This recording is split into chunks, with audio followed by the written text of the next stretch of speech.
Hello বন্ধুরা, তো আমরা চলে এসেছি ধলাসিন মা মহানালা মন্দিরে। দেখো মন্দিরের প্রবেশদ্বারটা কত সুন্দর। এটা হচ্ছে মেন গেট। তো আমরা আবার ভিতরে চলে যাব। দেখো কত সুন্দর লাইটিং করা রয়েছে, দেখতে দারুণ লাগছে দুই দিকে লাইটিংগুলো।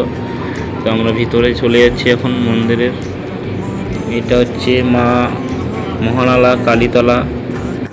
এখানে প্রতি বছর মহাশিবরাত্রিতে প্রচুর ভক্তের সমাগম হয়। এখানে বাবারও মন্দির আছে, মানে বাবা মহাদেবের এখানে পাশে মা মহানালার পাশে বাবারও মন্দির রয়েছে, বাবা ভোলেনাথের। আমি এসেছি মেলার দ্বিতীয় দিন অর্থাৎ শিবরাত্রির পরের দিন সোমবার। তো এখানে প্রচুর ভক্তের সমাগম হয় বাবার মাথায় জল ঢালার জন্য। এই দেখুন বাবা ভোলেনাথের দর্শন করুন আর কমেন্টে লিখুন হর হর মহাদেব।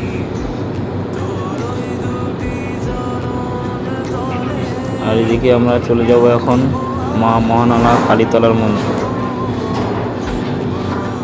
মায়ের মন্দির, এটা হচ্ছে মায়ের মূল মন্দির। তো দেখুন সবাই কমেন্টে জয় মা মহানালাও লিখে যাবেন। এখানে পুজোর সাথে সাথে প্রতি বছর জাঁকজমকপূর্ণ মেলাও হয়ে থাকে। দেখুন আমরা মেলার মধ্যে চলে এসেছি।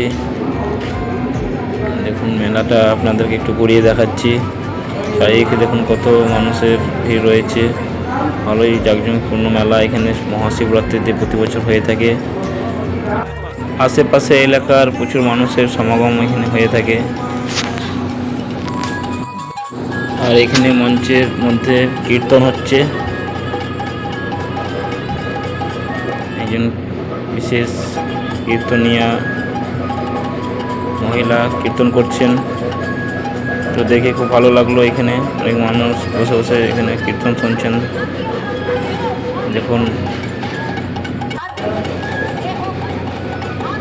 তো এখানে অনেক মানুষ বসে রয়েছেন, অনেকে দাঁড়িয়ে রয়েছেন, কীর্তন শুনছেন। এদিকে আমি মেলাটা এখন আপনাদেরকে ঘুরিয়ে দেখাচ্ছি।